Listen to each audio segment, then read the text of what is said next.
Alrighty, what's your name and where are you from? Katie Adams, and I'm from New Orleans. And were you here during Hurricane Katrina? Absolutely. Did you stay for the storm? Yes, I did. And you evacuated later? Yes, I activated after the levees breached, and we realized that power wasn't going to be back on anytime soon. So where did you go to? We went to northern Louisiana, and we were graciously given a cabin. Oh, okay. The use of a cabin and a boat even where we could fish. And I found out I am not a country girl. You're a city girl. Yes, indeed. So it was you and your kids, your yes, three sons. And where are you living now? I'm back in my original residence, which is in the Marigny, In the Marigny. like the lower quarter. Now that was really not flooded, so you didn't get a lot of flooding damage. None of the quarter or the Marigny flooded because it was high ground. High ground. The damage that the Marigny and the quarter received basically were fallen trees, vegetation, possibly roof damage. If a tree fell on a roof, then it damaged the roof, and then you had leaks. So your problem with coming back to your home was that you didn't have basic services in the city. No power. Absolutely. No power, no water. But we were back after a month. You were back after a month. My son's house had power, never lost it. And where does he live? He was out in Kenner. Okay. And we resided there, and we would drive in along River Road. You had to take a direct route, or a set route, I should say. A set route. You'd go along River Road, come in the backside of the city, down Chapatulas. Chapatulas. Okay. Indian tribe, and roll into the city that way. Now, you started working back after when? When did you? October 1st. October 1st. So that you've been here the whole time, seeing everything. So you're back in your home now, and your neighborhood really was not destroyed that badly.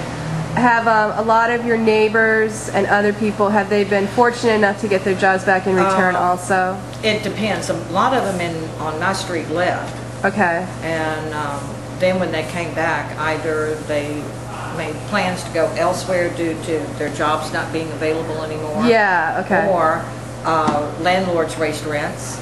That's what I've been hearing. I was blessed because my landlord owns all of her concerns. So she's not having to purchase and then pay mortgage. Oh, okay. So the first question that I asked her was, tell me now, don't tell me later. Oh, so she pretty much maintained your rent. She said there, but I had been there also for 9 years. But still, I mean, you are very fortunate because that landlord could jack up those rents. And said, thank you, Lord. Absolutely. Wow, that's a great. So not only did I get to come back to my job, okay, I got to come back to my residence and have some normalcy. 75 years worth of history inside. So yeah. So I was not like John or completely Carlos displaced. Clayton in the back. Nothing but the shirt on your back, Jerry. Yeah. So yeah. And a blessing is yes. And nothing to come back to, not the same living situation or job. No possessions, no memories, because the memories were swept away from people. Yeah, all those precious mementos that you have. Yeah. And the neighborhoods too, you know, because we were talking to John earlier, and he was talking about how there's a real family culture in New Orleans, and how people who live together really do form. They do.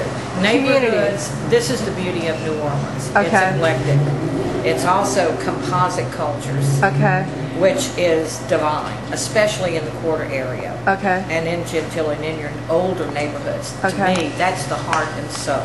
So the irony with, or how to describe neighborhoods in New Orleans, if you look out in the French Quarter, okay, and you see the house on the corner, this is a huge $1 million home, multi-million-dollar home, and it's a single-family residence. Okay. Yet you've got a little tiny shotgun right next to it.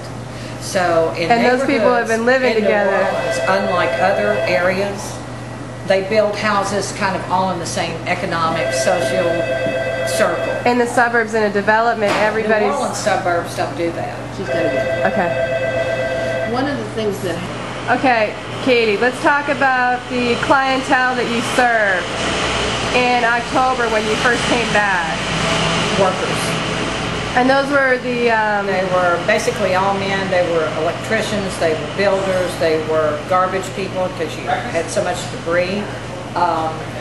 You had anybody that was helping to revive. And that was all, they were all staying in the French Quarter. Because that was because the French Quarter was never flooded, it was still... So they housed, the workers that came in were housed by the hotels. Okay. And people said, well, you know, we need to get regular people. And I said, great, when you want your electricity back, we'll just give them your phone number and you can come and fix it for them. Literally, the devastation was so huge, it took every able-bodied, knowledgeable individual working, you know, 20 day. Yeah, 20 hours a Oh, day. absolutely it did.